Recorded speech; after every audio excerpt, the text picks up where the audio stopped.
Starting with a large roll of black film, the material moves into the production line, where it is folded, heat-sealed, and cut into individual bags.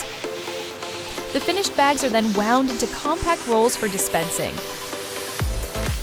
From the roll, each bag can be separated along the perforated tear line and opened directly for use.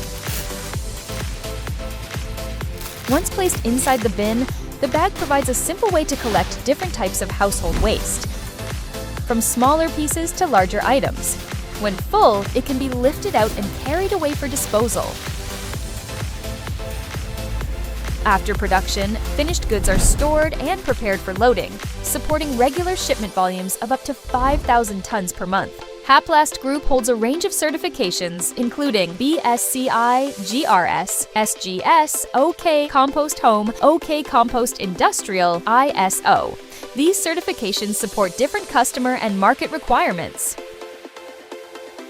If you are looking for a packaging manufacturing partner, HAPLAST Group is ready to discuss your next project.